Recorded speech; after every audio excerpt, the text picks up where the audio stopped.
Is it just me? Or is it getting crazier out there? As we've seen, it's not just him. Narcissistic ideation is at the center of our modern world. And as we compared our modern mental illness stats to people like the Amish, who've opted out of our modern world, the difference in numbers is now a full order of magnitude higher for those of us not wearing straw hats. We're sicker than we've ever been. There's no other way around it. So where do we go from here? A popular theory is that this is just the 60s all over again, and we'll come out of it somehow. We have social unrest, they had social unrest, so maybe everything else is the same too. But that doesn't take into account our changing mental health. That definitely changed since the 60s. Now, if you really want to find a historical analogy, you have to go back a little farther. Oh, this is the Tower of Babel. Don't roll your eyes, I promise you. This is going to hit home real hard, real fast. You see, this ancient story has two components. One, that the people wanted to make a name for themselves. And two, that this led to a confusion of language. They could no longer understand each other, and so they stopped working as a unified group and splintered apart. And to understand what it's saying, you just need to understand that in ancient times, naming something had power. Of course, as you can see here, often in the way we use it, it still does. The story is telling us that this ancient people wanted to do just what it says here. They wanted to define themselves, apart from any societal or really any constraints. They wanted to empower themselves. So, how would this lead to a confusion of language and understanding? Here, I'll show you. Behold, the Tower of Babel 2020 edition. I am leaving this department. You guys want? Could I get an interview from you about that? You cannot. So you're just tired of police brutality, or are you tired of what's going on right now? Oh, us. Why? Hey, this guy said that he's resigning. A little context. That's a Seattle police officer telling a protester that he's resigning. He seems to be going for a be careful what you wish for moment of vindication, as if saying, too many more of us leave and you guys will all be stuck together in an anarchic hellhole. But it's not one moment of vindication here. It's two. The protester then takes that statement and reinterprets it to vindicate himself as a protester. What? You're leaving because you can no longer bear the burden of jackbooted thuggery that makes our actions totally justifiable? We see this all the time now. People living in totally different frames of reality from their neighbors, and so unable to understand each other. And I think that's exactly what this story is telling us happened all those millennia ago back at the Tower of Babel. Make a name for yourself in the ancient sense. In other words, insist on your own interpretation of reality, and you lose your common frame of understanding with the people around you. It's like you're all living in your own little worlds. So where does this lead? Well, for the Tower of Babel, the ones who didn't scatter all over became the nation of Babylon. Now, in our book series, The Holocaust Engine, we start with this quote. Written in about 600 BC, it foretells a time when, just like it says, the nations of the world all go crazy. And in a book series written about our current mental illness crisis set against the backdrop of Christian end times prophecy, obviously it makes sense to start here. But not to end there. That image, the Babylonian cup of madness, drink it and you go insane, pops up 3 more times. In Revelation 14, again in chapter 17, and then finally here in 18:3. Clearly, somebody thought this was important. Now, I realize that prophecy is a rather hard left turn from increasing stats on mental illness, but if it all sounds too strange, then don't think of it as looking into a crystal ball. Here, this model of collapsing societies was sketched out by a Greek-born Roman historian named Polybius in the 1st century BC, based on the collapses he's observed in a number of Greek city-states. I show you this just to say that people have been thinking about this for a very long time, and what we're about to see with the Babylonian cup of madness is a model much like this one. Although, word of warning, it's going to get weirdly specific here in a minute. So, fast forward to modern times. What about the stuff we believe in these days we call postmodernism? Well, we named it that because about half a century ago, the stuff we believed in was called modernism. And we have to keep giving our beliefs new names to show how it keeps progressing. even if the name doesn't really tell us much, kind of like how we're now in fourth wave feminism, which is weird since we never really bothered to define third wave feminism, so how do we know this isn't third wave feminism? But I digress. Postmodernism basically teaches that there is no God, that humanity can define things like right and wrong for themselves, that this all brings sexual liberation, and that a government based on this stuff can get really big, really intrusive, and that's okay. It's completely new and modern, which we're told makes it a good thing. Although it's starting to get some pushback from people wondering if it really is such a good thing. In fact, the atheism movement of just a couple decades ago is really lagging these days, and some of the biggest advocates for Christianity right now, like Thomas Holland and Douglas Murray, were atheists just a few years ago. Don't worry though, they're advocating Christianity as a kind of cultural breakwater against the issues that come with postmodernism. They still think all that personal God and miracle stuff is just a lot of bunk, and I'm sure they couldn't care less about those prophecies. Remember how I said they get weirdly specific? There's a prophecy about people like Holland and Murray. And remember my first video on how suicide might be up, but really it's attempted suicides that are just skyrocketing? Yep, there's one that said that was going to happen too. And with the second video on narcissism, except they couldn't just say narcissism because that wasn't a word back then. So they had to give an example. But they couldn't say his name because he was the Emperor of Rome, so they had to break the letters of his name into numbers and then add it all up. Something people commonly did back then. And then you could just know that it's saying that the day will come where everybody is going to be like that guy. A guy who was raised to believe that he was a god and grew up thinking that right and wrong were whatever he wanted them to be.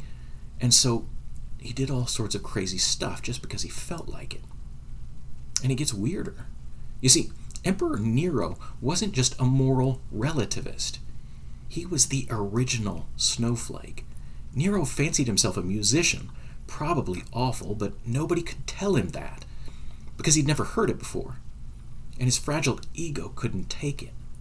So he'd go all over the empire, entering contests and winning every time, because the judges didn't want to get murdered for telling the truth. But the cherry on top goes to the Babylonian cup of madness. You see, while the modern thinkers were telling us how new and modern all this was, apparently no one bothered to do what I just did and Google beliefs of Babylon and click on the first thing that came up. Behold, the wine of Babylon. The nations drank it.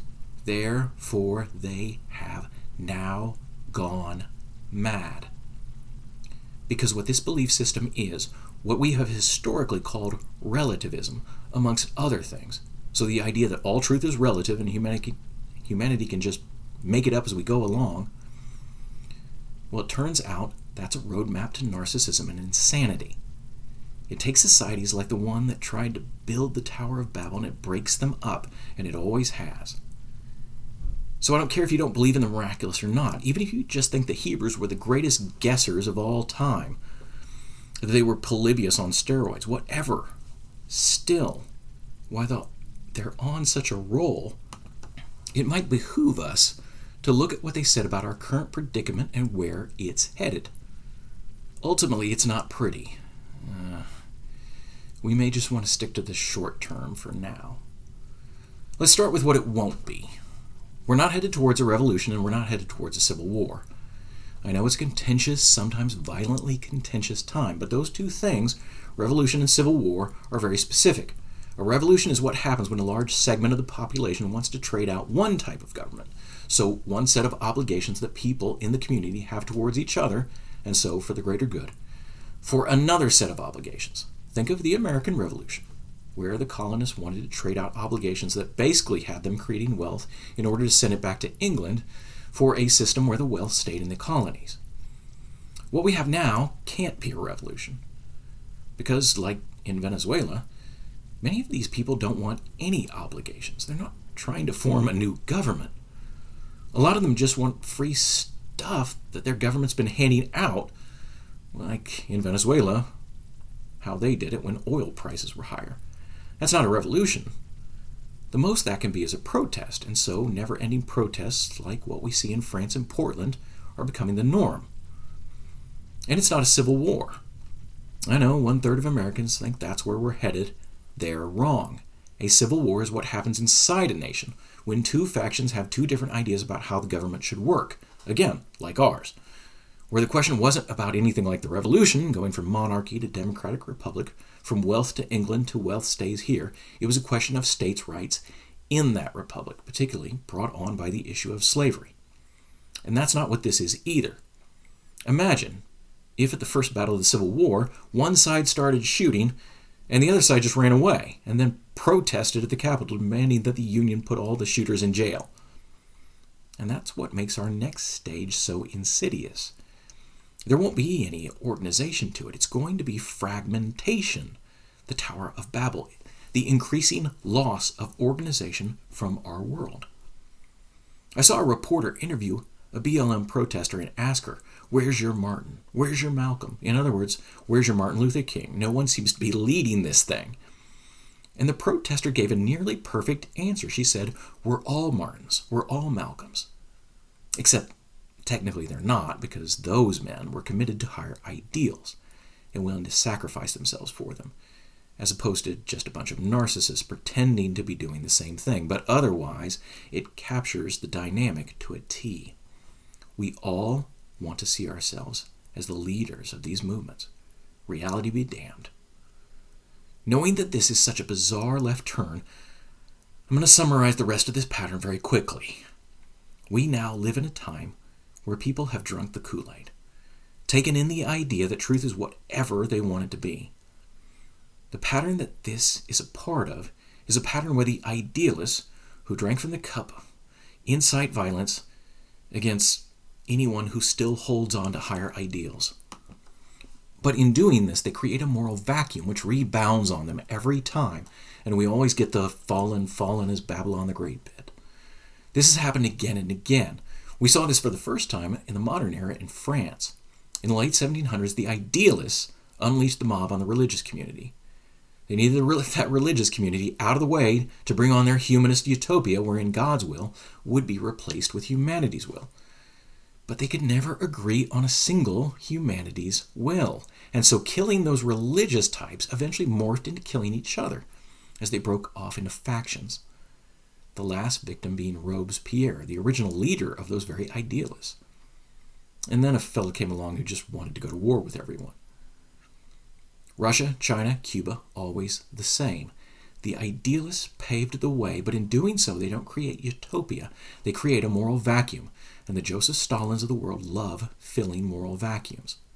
And so, in the last 200 years, we've seen killing on a scale that our forefathers couldn't even imagine.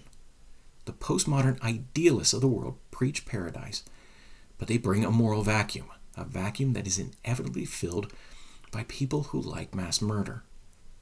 Now, as I narrate this, the U.S. election just finished and we still don't have a winner.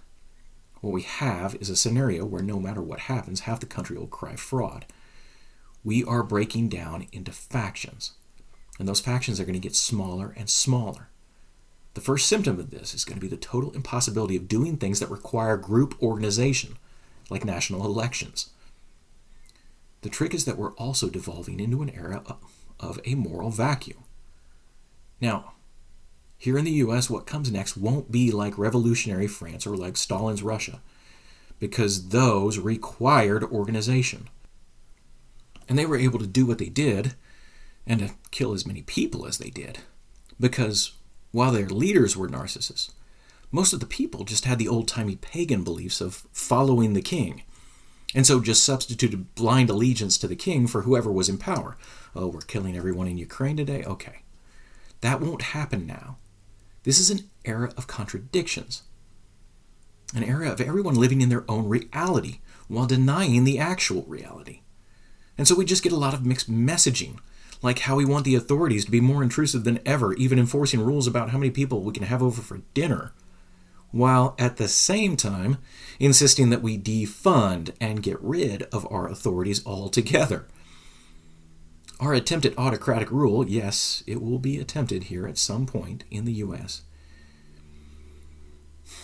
is going to happen against the backdrop of a feat of clay fracturing of society. They might build the internment camps, but rounding everyone up and keeping them there is simply going to require too much organization. What's coming is going to be chaos, just a mess. And there's nothing any of us can do about it, but I leave you with this. Your phone, that thing that we spend so much time in now, it actually has a feature to help with all of this. It's called an off button. You can choose to turn those phones off every once in a while. You can choose to live a life characterized by meaningful face-to-face relationships. Do that. Be just a tiny bit less like we are now, just a tiny bit more like the Amish, and at least you'll still be able to see the chaos for what it is without getting sucked all the way into it. This is David Reichert from The Bunker. Hit like and subscribe and click the notification bell, and we'll try and put out at least one video a week. Also, our pandemic horror series, The Holocaust Engine, is available September 14th. Link for pre-order down below.